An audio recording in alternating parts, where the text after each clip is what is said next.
Hello, my fellow economic aboard gamers. We're back with another month's activity around the whole world of economic games. So, what have we got today then? We've got a few bits and the hotness and what's going on in crowdfunding. We've got a few games I've played and a sneaky game at the end, a bonus game that I've come across. So, what is going on in the world of crowdfunding then? Let's have a look. Speak Easy. Look at this artwork. Ian O'Toole has been at it again. And we've got Popular Designer there as well, who's brought us games such as The Gallerist, Venus, and a host of other games. Now, this is supposedly out on Kickstarter sort of mid-year, so no activity just yet, but they're releasing all sorts of interesting gameplay photos here. Now, essentially, this game is where you are controlling Manhattan speakeasy businesses during the Prohibition. And I've got a few details here. So you are running, criminal activities, you're entrepreneurs, you're managing these empires using strategic precision. So you've got area majority, hand management, this pick up and deliver. And you can see there's a lot going on this board here. Now it says it's 1 to 4. Blimey, playing this solo looks like that'll be a bit of setup, but yet 1 to 4, 40 minutes per player. And if it's anything like his previous games, they're gonna be heavy complexity. I think it's got a weight of 4 here on the Geek. So you've got a host of things, improving your operations, you're becoming more infamous, upgrading, more lavish speakeasies and even casinos, and you're attracting attention of the outside mafia and the police, and you need to use your leverage and your business to run and receive your share from Lucky Luciano by the sounds of it. So it looks like a busy game. I'm loving the components I can see here. I don't quite know how far off the final version that is. Probably, not too far off, but a game this reminds me of, which I have played, is The Godfather. Corleone's Empire, which has very similar facets. You are, doing a load of shady business, as area majority. I kind of like that game. It was okay. I'm not a massive fan of area majority. How economic it actually is, on the surface, it sounds like, yeah, I'm getting money and I'm selling these goods I shouldn't be selling and I'm raiding this to get that and robbing these people, but they're not my cup of tea. But I think if you played that, it looks kind of similar. Another game I do enjoy, which is very lightweight but similar type of theme, is 1923 Cotton Club, which has, a very streamlined method of that whole notion, that whole underworld activity. So maybe, go and check those out if they're your cup of tea. Maybe this sort of speakeasy is for you, but very hot at the moment. A lot of activity about this one. So yeah, next we have another Martin Wallace game. I'm a big fan of some of Martin Wallace's games, and this is called Steam Power. Now, the sort of deluxified version on the crowdfunding page looks stunning. The pieces, the color choices, and there's variety on those boards as well by the look of it. Now, in this one, it's a 2 to 5 player game. It's actually on GameFound right now, I believe. I believe there might be a day or so left, hopefully. So this one, you're racing to build the best rail network to meet their contractual obligations and make the most money. Sounds good to me.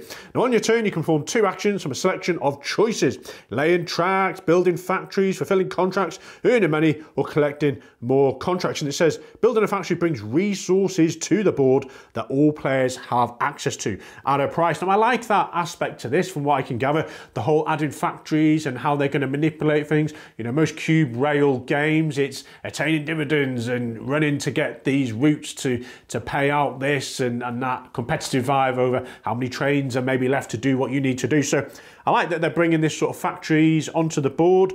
Yeah, there's a lot of buzz about this one. Obviously, Martin Wallace has got a big following. So I like what I see so far. I'm going to hold off a little bit. I do like my cube rail games. I've actually got one on the video today I've played, which was new to me, but there's so many out there. I don't feel the urge to go and rush out, and this is going to be ground breaking from what I can gather anyway. But it's successfully funding its campaign very well. In a day and a half, I believe it achieved that. So next we have a game I spoke about highly on one of my Essen anticipated lists last year, and it's called PhilHarmonic. So this one's actually already out, February the 13th. I think it's got a bit longer to go on this, another week or so.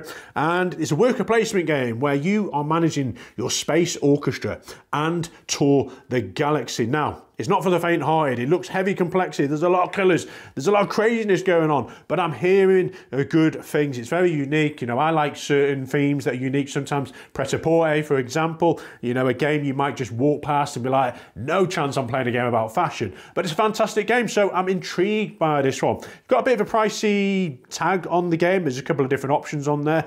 But a lot going on. And I think if you're interested in that whole music vibe, orchestras, economics as well, expanding across the galaxies. What else does it say? You've got 6 major actions, or the basic move action. You've got gaining money, you're going across planets, recruiting musicians, conductors, creating symphonies.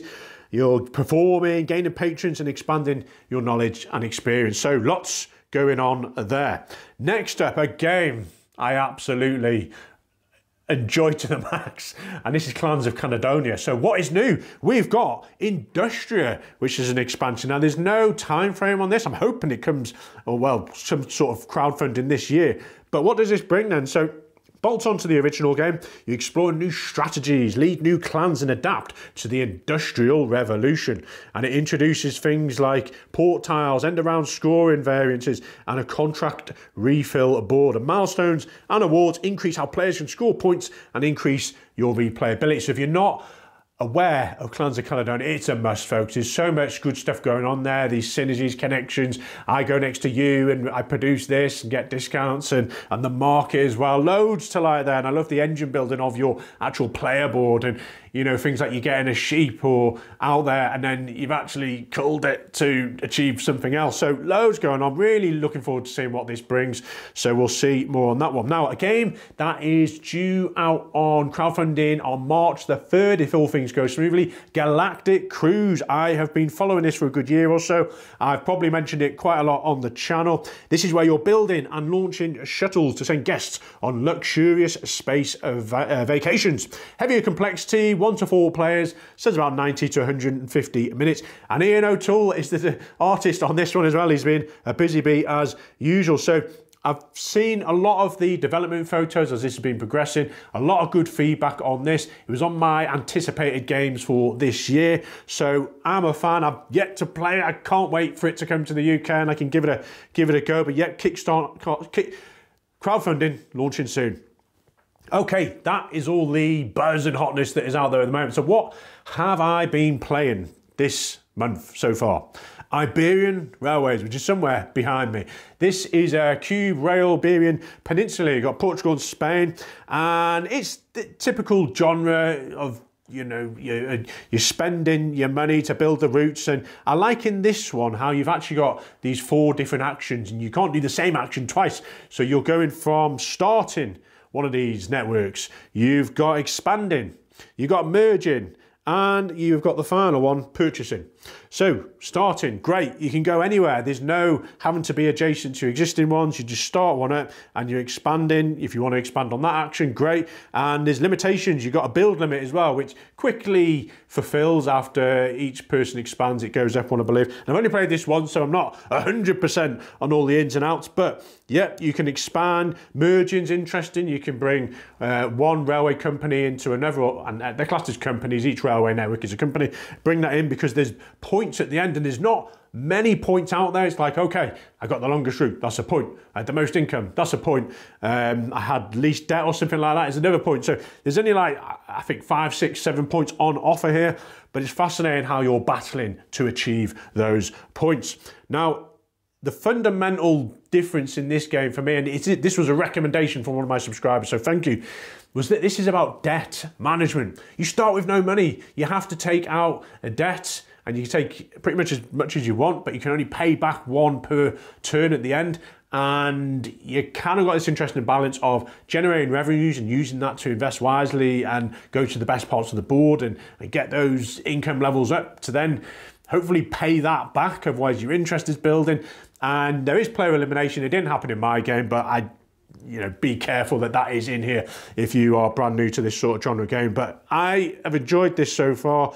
Lots going on. It plays quickly, 60 minutes. I had a 3-player game. Everyone had a blast. Just offered something slightly different from those usual, Irish Gauge, Ride of the Rails, the Iron Series type stuff, and any of the Winsome games. It's that sort of genre in the Winsome style. Okay, next up, I revisited well, I won't say a classic, but it feels like I've played this for a couple of years now, and it's not even out in retail, and it's called Star Tycoon. Now, hopefully this is coming to backers soon, in the next month or so. Now, this one, it just sat on the shelf. I'm like, yeah, let's give this another go. It's been a while. It plays nicely solo as well. I think they're going to make some rules variations in the newer version, but I've got an overview run through on this on the channel. But essentially, you are expanding your galactic empire. You're getting these planetary systems, and you can host so many cards under there with capacity. You're getting this lovely, satisfying production from round to round, and you've got this very dynamic and interesting market board where you can buy something, depending on where the tokens are, costs you maybe a coin to acquire a resource. But then if you're buying, it goes one way, selling, it goes the other way,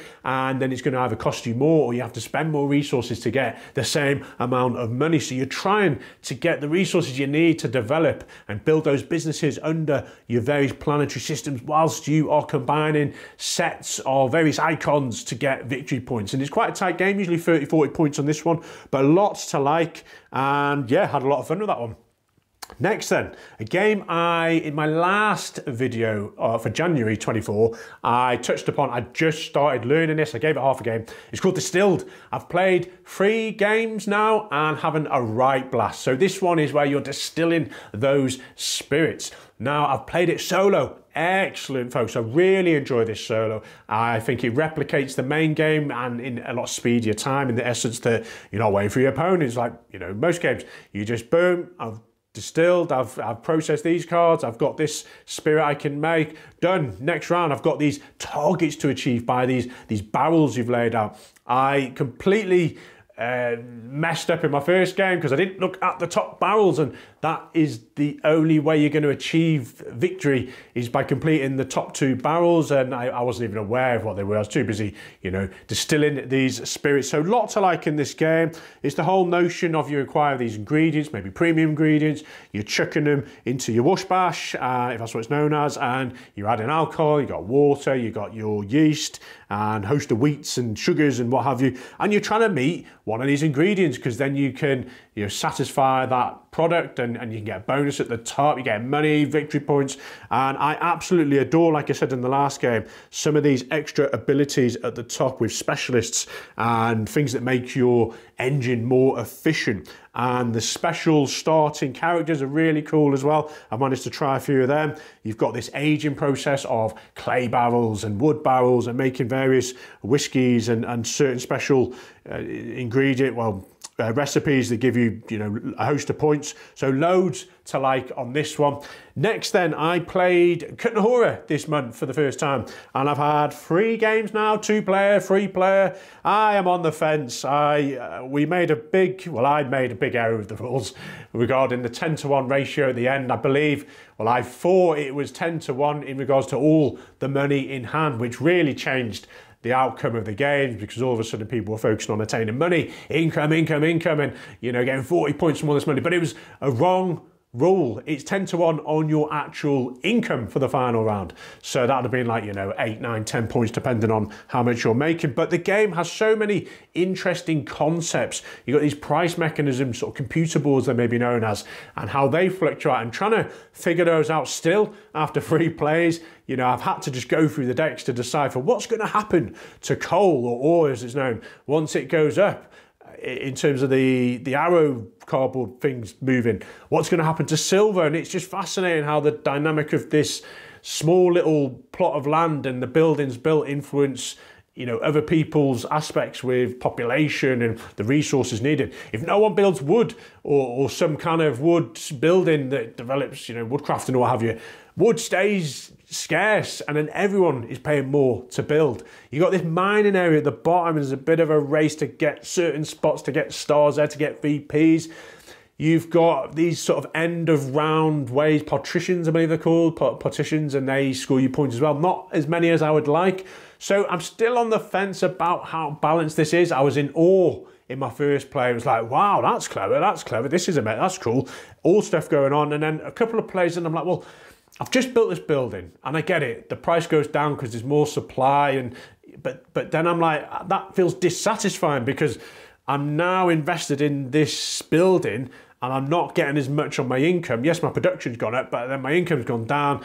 and it's just trying to get your head around this whole demand and supply, which is probably really accurate and educationally correct and demonstrating that. But in terms of a fun aspect, when I build a building, I want loads of produce, I want my income to go up, but that's a slow, gradual build in this game, especially as other people maybe build things that help you or don't build things, more importantly, and you're hindered in certain aspects of the market where you're trying to get your synergy. So loads of interesting things on this one, and I'm still undecided where I am with this game. Right, next up, a game that's just been sent over to me very early on, so I'm really lucky to get a copy of this. Just hiding behind me here, Earth 2053 Tipping Point. I've managed one game so far. This is a co-op game, and we are saving the world, the Earth, from that tipping point when all these disasters are happening, and you, as a political leader of your nation, are trying to make the right decisions using these project cards. And you'll play these project cards. They can give you increases in your economy through these various tracks here, which will develop your economy gradually over time, give you more money, more influence, more project cards, loads of good things. And these cards, you're trying to flip and put influence tokens on them to then discard and get rid of these disasters, which then flip and give you more capacity to put influence out there. There's some really nice synergies between what the project cards are allowing you to achieve. Lovely art, I'm assuming. It's got synergies between those certain areas in the economy and how they impact better some of these disasters. So I like that. Lots to like here. Free player game that was. Hoping to play this a bunch more. But yeah, really liking what I see so far. Okay. That is all the games I have played then for this month. I've been a busy bee. Hopefully got loads on the horizon. I can't even think what I've got lined up, but yeah, loads of good games lined up. Now, a bonus game on the radar. What have I seen then? A game called Chocolatier. So if you're a fan of a game called Chocolate Factory, which I've played a few times, and I like how that one flows with these cool little factories and now you're processing things through it, I spotted this one. I thought, hey, it's early development, it hasn't even got a year that it's coming out. It may be years before we got it, but a highly competitive 2 to 5 player game of making and selling chocolate. Yet to have a publisher, says self-published. A few nice images there of what the art may look like, but essentially you are, after 8 rounds, you're trying to make the most profit, the most money. You start with 150k and a plain chocolate machine and a wrapping machine, and you're selecting rolls, you're purchasing sugar, cocoa, milk from the resource market, and you're producing a chosen brand of chocolate in your factory and you're getting it to market. You've got innovation involves bidding for new machines and accessories to corner your niche market and use your advertising to make the most popular chocolate. A lot of different business categories I like the sound of there. So yeah, keep an eye out for that one. A little bonus snippet for you guys. And that has been my month. There we are, folks. Hope you have a great March, and I'll see you all soon. Bye for now.